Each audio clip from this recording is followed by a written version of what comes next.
How's it going, buddies? My fellow Marines out there and everybody I know. Let me tell you what I've been doing. I got the old f250 Peristroke out there trying to get her to run. We replaced the battery cables, we replaced the batteries, and all the major components on this vehicle, and she still won't crank up. And I'm sitting here and wondering what the hell is going on here.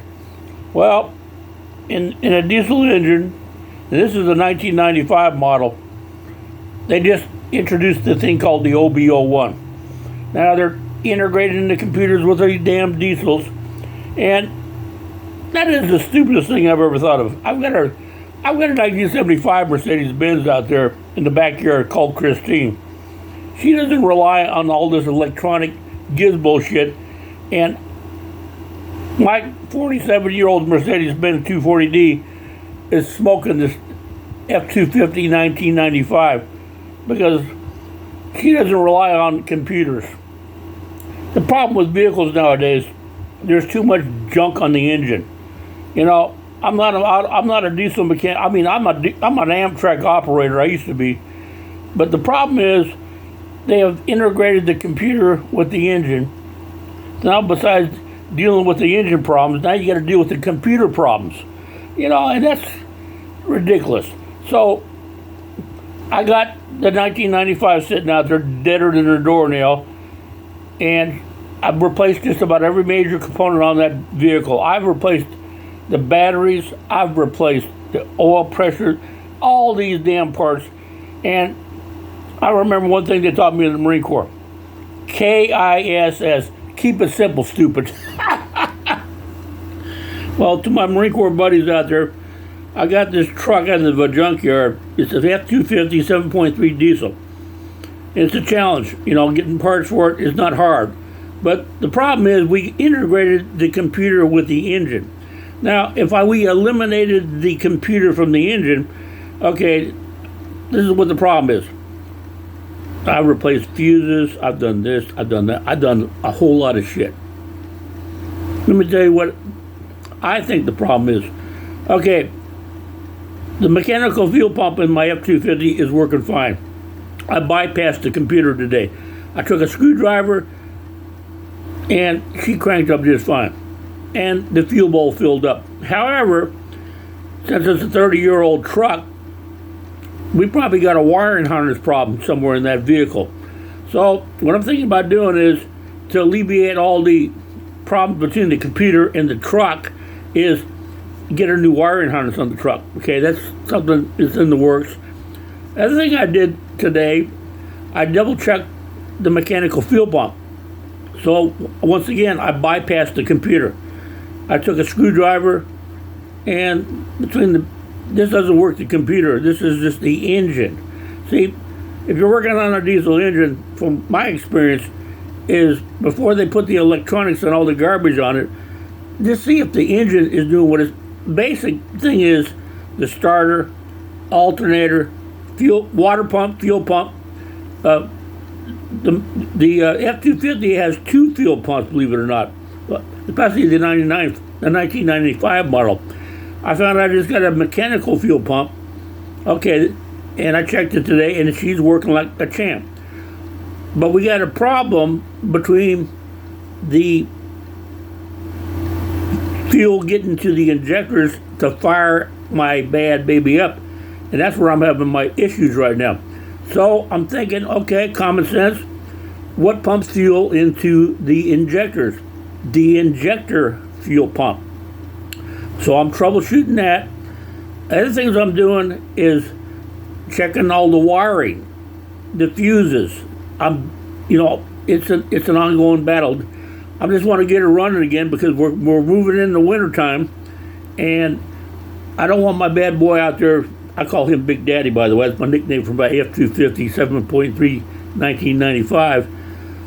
I want to get it running before winter hits here. I'm replacing the heater block because the heater block on this truck is shot. Whoever the idiot was that had this truck before we decided to, the wiring is hosed.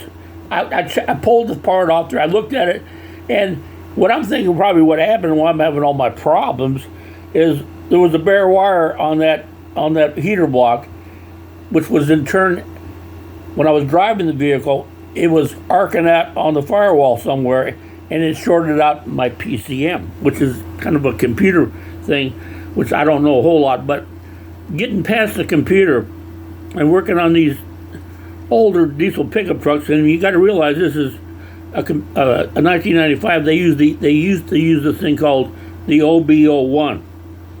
That's how you check your codes. And I learned this in the Marine Corps, you know. But see, what the big thing I'm looking at is keep it simple, stupid. I had a Volkswagen Rabbit at Camp Pendleton. I used to drive around. Everybody laughed at me. They said, "That's a most piece of shit car." Yeah, it was a piece of shit car, but I only filled it up once a month. $20. $20. I bought the damn thing in the junkyard. I got it home. I was having problems with the ignition, so I said, okay, well, we got a little issue with the starter, and I bypassed it. What I did, I took a long piece of wire. I got a brand new starter put in that thing, and from the starter to the battery, with a couple pairs of alligator clips, boom, so we crank it up every freaking time. The fuel gauge in the car didn't work. One weekend, me and a few of my Marine Corps buddies decided to take a little trip to Las Vegas. And I said, I don't know, man, we're taking a big chance because half the gauges in this fucking car don't even fucking work. And of course, that car didn't have a turbo, it didn't have a computer on it. So I had to use a little bit of GQ Amtrak and ingenuity to get it over the long distance I was going to travel, which we went to Vegas. Well, me, three of my buddies, two maintenance men, and myself got in that car, and we said, fuck it, we're going to go for it. And I said, all right, well, let me tell you what I did. This is funny. We took that car, we drove it over the mountains over there in California, and we went to Las Vegas. And we got to Las Vegas, and my fuel gauge didn't work, my ignition switch didn't work, the engine was running the car. Okay, now once again, keep this in mind. When you're driving an old diesel like that, there was no turbo in that car. You know, this car, you know, you go up a big mountain range, you're going to take this thing nice and slow because you're going to blow that engine up. So I took it nice and slow. People were flipping the bird at me like, you're slow, son of a... You know, I heard all sorts of shit, but that's okay. I got over the mountaintop, went down on the backside of the mountain going down to Las Vegas, and I was passing all those fuckers up because they were going to gas stations because that car would get 50 plus MPG on the highway, and that's why I bought it for. No electronic bullshit whatsoever. How did I check my fuel? You're gonna laugh your ass off. I got a broomstick, a straw broomstick, you know, like a regular broom handle, stuck it down the fuel to see how much fuel I had in there, because I had no way, because the gauges didn't work. Okay, I felt like I was out there cranking up an old Model T with two wires and two alligator clips. So anyway, that was the ugliest car I've ever owned. And people would laugh at me when I was at Camp Pendleton. They said, what in the hell, how in the hell, why don't you have a normal car like everybody else? It was so ugly, I painted it. It was an orange bomb.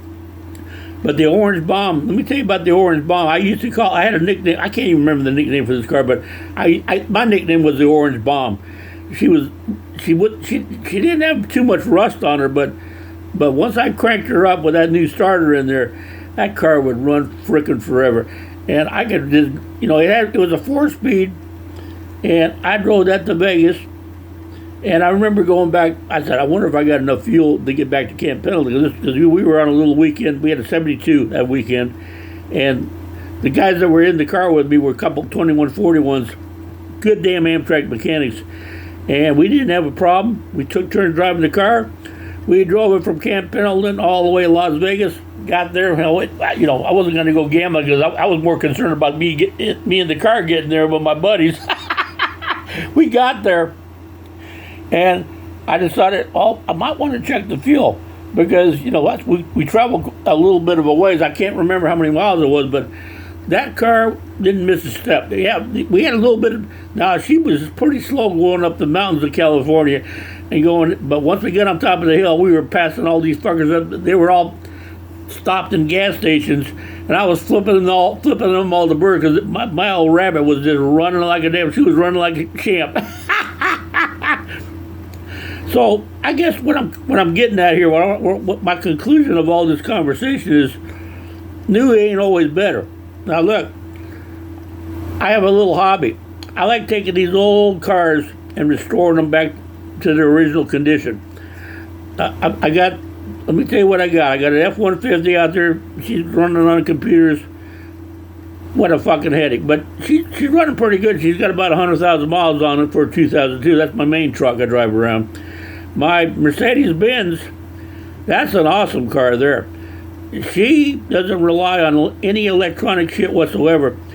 So if you buy a car like a Mercedes-Benz, an older model like I have, you got to have basic diesel mechanic experience to keep her on the road, because you got a couple problems getting parts for her. But I have established a place. There's a place up in Oregon called MB7 Mercedes-Benz, and they pull engines, they pull parts, and I'm scrapping to get parts for her. Right now, I need to replace the fuel pump on that car. It runs good, but the fuel filter, I meant to say, but you can work around a lot of stuff. Now, let me tell you about this F250 I'm working on right now. My two babies, the F-150 and the 240D, they're doing pretty good.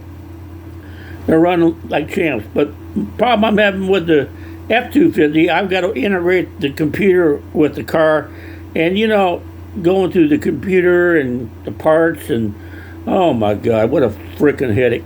I wish these automobile dealers would get the acronym for the Marine Corps. KISS. Keep it simple, fucking stupid motherfuckers. But anyway, I wanted to share this video to all my friends out there. Steve Cavas, Master Gunnery Sergeant Patterson, Mr. Holman, and another one of my favorite people in the world is Warrant Officer Ames. Hey, look, I was an 1833 operator. But see, I've taken it to the next level in my retired life to become a maintenance man. Yeah, aren't you shocked? And Rodney Burkett, if you see this video, and I'm going to send this to you, look, I'm getting pretty good about this kind of stuff. I mean, I should have been a 2141. I should have been in the Marine Corps. They should have made me a diesel mechanic. Because, I've been working with cars since I was probably 10 years old. And my first car I had was a 61 Comet. It leaked oil like a sieve, so I pulled the oil pan off it, replaced the gaskets on it, and I used to deliver papers for it to get my money to buy parts for that damn car. And let me tell you something, I had that car for 5 freaking years, and it was an old car. Another car I had was a 65 Buick, 3 on the tree, V6, 65 Buick Skylark. That car looked like a Greyhound bus. And I drove that thing across country. I drove it up to Fort Pickett, Virginia. And, no matter what vehicle you have, we all have our favorites. But I like the older cars better because there was less crap on them. We didn't, back in the day, when I was growing up, probably you too, Master Guns Patterson and Holman and you old timers that have been in the Corps before I was. Back in those days, it was easy to work on a car. All you needed was a basic mechanic toolbox, and you could go in there and rip anything out of that fucking car, replace the starter, replace the alternator, and you didn't have to have all these fancy tools and all these damn electronic gizmo machines to check things out. So, as time went on, I got rid of some of my newer shit. I had a 2000 Ranger. That car was plagued with computers and problems, and I said, no, I'm getting rid of it. I sold to my neighbor. I said, I want to keep shit simple. Because, an old car is easier to maintain and easier. It may be a challenge to get parts for it, but it's a lot easier if you know a little bit about a gasoline or a diesel engine. And Master Gun Patterson and Warrant Officer Holman, the old acronym for me in the Marine Corps is keep it simple, stupid. If you can work on it yourself and save a buttload of money from taking it to a shop, and don't. Another thing I learned, when you're buying parts for these old timers, don't get aftermarket parts, because if you do, you're really screwing yourself. Because this truck, this F250 I'm currently working on, has a lot of those parts on there. So what I'm doing, I'm pulling those old parts and going right to Ford Motor Company. The only problem with that is they cost a lot more through the Ford Motor Company. So what I'm trying to do is save money. Okay, I'm breaking down the main components of the engine, the starter. Usually what happens with these older vehicles is, they got the computer integrated, but replace the main things that really go wrong, like the water pump, fuel pump, the generator, the starter, the radiator, the water pump. These are the main culprits, And then troubleshoot the little shit, like the fuses and the relays, and I pulled my hair. And this F250 7.3 diesel has been my biggest challenge, because I did have her running. She was running like a champ until Biden decided to raise the diesel prices, and I couldn't afford to drive her anymore. But see, my reason I want to get my F250 running again is it's a bigger truck. It's got a bigger bed. I like to go out and chop my own wood, and I like to go out in the jungle at Camp Lejeune there with my chainsaw. I can load the back of that truck up with enough firewood. It'll last me all winter, so I don't got to burn fucking electricity. I got potbelly stoves in my backyard, so if I run out of the normal stuff to cook food, I can just go out there, have a campfire, and be ready to rock and roll. So anyway, I've talked enough here tonight. So right now, what we're currently doing with my little project with my cars is we're trying to get, I call my truck Big Daddy. That's my nickname for this truck, Big Daddy. 7.3 Power Stroke, and hopefully we might be able to get her running again. I'm hoping. So we'll have to wait to see it, and I'll give you an update. Maybe I'll even give you a video. I don't know. All right, you all take care. Have a good one.